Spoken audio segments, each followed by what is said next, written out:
പാലും സേമിയയും കൊണ്ട് ഈസിയായിട്ട് തയ്യാറാക്കിയെടുക്കാൻ പറ്റിയ നല്ല ടേസ്റ്റി ആയിട്ടുള്ള പുഡിങ്ങിൻ്റെ റെസിപ്പിയാണ് ഇന്ന് തയ്യാറാക്കിയെടുക്കുന്നത്. കുനാഫ പുഡിങ്ങാണ് ഇന്ന് തയ്യാറാക്കുന്നത്. അതിനായി ആദ്യം വേണ്ടത് കുനാഫ വെർമസല്ലിയാണ്.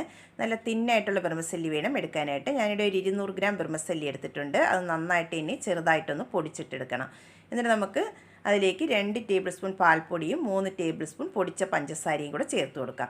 എന്നിട്ട് നന്നായിട്ട് ഇനി ആദ്യം ഒന്ന് മിക്സ് ചെയ്തിട്ട് എടുക്കാം. ഇപ്പോൾ ഫ്ലെയിം ഓൺ ആക്കാതെയാണ് വെച്ച് കൊടുത്തിട്ടുള്ളത്. അതിലേക്ക് ഇനി 2 ടേബിൾ സ്പൂൺ അൺസോൾട്ടഡ് ബട്ടർ ഒന്ന് മെൽറ്റ് ചെയ്തെടുത്തിട്ടുണ്ട്.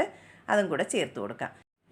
ഇനി ഫ്ലെയിം ഒന്ന് ഓണാക്കിയതിന് ശേഷം ഒരു 10 മിനിറ്റ് മീഡിയം ഫ്ലെയിമിൽ വെച്ചിട്ട് നന്നായിട്ട് ഇനി ഒന്ന് വറുത്തിട്ട് എടുക്കണം. കുറച്ച് നട്ട്സും കൂടെ ചേർത്ത് കൊടുക്കുന്നുണ്ട്. നിങ്ങളുടെ കയ്യിലുള്ള ഏത് നട്ട്സ് വേണമെങ്കിലും ചേർത്ത് കൊടുക്കാവുന്നതാണ്. ഇതുപോലെ ഒരു 10 മിനിറ്റ് നന്നായിട്ട് ഇനി ഒന്ന് വറുത്തെടുത്തിട്ടുണ്ട്. ഇനി നമുക്കിതൊന്ന് സെറ്റ് ചെയ്തിട്ട് എടുക്കാം. ഞാൻ ഇതുപോലുള്ള ഒരു ഗ്ലാസിൻ്റെ ട്രേ ആണ് സെറ്റ് ചെയ്യാനായിട്ട് എടുത്തിട്ടുള്ളത്. നമ്മൾ റെഡിയാക്കി വെച്ചിട്ടുള്ള വെർമസല്ലി നേർപകുതി അതിലേക്ക് ഇട്ട് കൊടുത്തതിന് ശേഷം ഇതുപോലെ ഒരു മേഷറോ ഒരു സ്റ്റീൽ ഗ്ലാസ്സോ എന്തെങ്കിലും വെച്ച് ഇതുപോലെ നന്നായിട്ട് ഇനി ഒന്ന് പ്രസ് ചെയ്തിട്ട് നമുക്കതൊന്ന് മാറ്റി വയ്ക്കാം. ഇനി അടുത്തതായി അതിലേക്കുള്ള കസ്റ്റാർഡിൻ്റെ മിക്സ് റെഡിയാക്കി എടുക്കണം. അതിനായി ഒരു ബൗളിലേക്ക് 2 ടേബിൾ സ്പൂൺ കസ്റ്റാർഡ് പൗഡറും 1 ടേബിൾ സ്പൂൺ കോൺഫ്ലവറും കൂടെ ചേർത്ത് കൊടുത്തിട്ടുണ്ട്. അതിലേക്ക് ഇനി 1/2 കപ്പ് പാലും കൂടെ ഒഴിച്ച് ഒട്ടും കട്ടയില്ലാതെ നമുക്ക് നന്നായിട്ട് ഇനി ഒന്ന് മിക്സ് ചെയ്തിട്ട് അത് മാറ്റി വയ്ക്കാം. അടുത്തതായി ഒരു പാൻ സ്റ്റൗവിലേക്ക് വെച്ചതിന് ശേഷം 1/2 കപ്പ് പാൽ അതിലേക്ക് ചേർത്ത് കൊടുക്കാം. എന്നിട്ട് ഈ പാല് നന്നായിട്ട് ഇനി ഒന്ന് ചൂടാക്കിയിട്ട് എടുക്കണം. മധുരത്തിന് ആവശ്യമായിട്ടുള്ള 1/2 കപ്പ് പഞ്ചസാരയും കൂടെ ചേർത്ത് കൊടുക്കാം. എന്നിട്ട് നന്നായിട്ട് ഇനി ഒന്ന് മിക്സ് ചെയ്ത് ഇതൊന്ന് ചൂടാക്കിയിട്ട് എടുക്കണം. നന്നായിട്ട് ചൂടായി വന്നതിന് ശേഷം അതിലേക്ക് റെഡിയാക്കി വെച്ചിട്ടുള്ള കസ്റ്റാർഡിൻ്റെ മിക്സ് ഒന്നും കൂടെ ഒന്ന് മിക്സ് ചെയ്തതിന് ശേഷം അതിലേക്ക് ഒഴിച്ചു കൊടുക്കാം.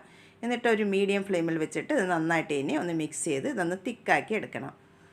ഈ കൺസിസ്റ്റൻസിൽ വേണം റെഡിയാക്കി എടുക്കാനായിട്ട്. ഇതിവിടെ റെഡിയായി വന്നിട്ടുണ്ട്. നമുക്കിനി കസ്റ്റാർഡിൻ്റെ മിക്സ് നേരത്തെ റെഡിയാക്കി വെച്ചിട്ടുള്ള സേമിയയുടെ മുകളിലായിട്ട് ഇതൊന്ന് ഒഴിച്ചു കൊടുക്കാം.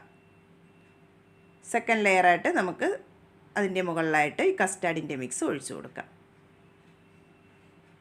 എല്ലാ ഭാഗത്തും നന്നായിട്ട് ഇനി ഒന്ന് സ്പ്രെഡ് ചെയ്ത് വേണം ഒഴിച്ചു കൊടുക്കാനായിട്ട്.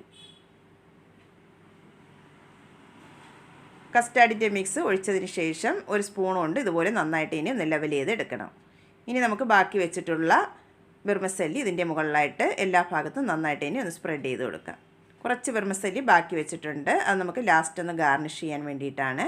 ബാക്കിയുള്ള കസ്റ്റാർഡിൻ്റെ മിക്സും കൂടെ ഒഴിച്ചതിന് ശേഷം ബാക്കി വെച്ചിട്ടുള്ള വെർമസല്ലിയും കൂടെ ഇതുപോലെ സൈഡിലായിട്ട് ഒന്ന് ഡെക്കറേഷൻ ചെയ്തെടുക്കണം.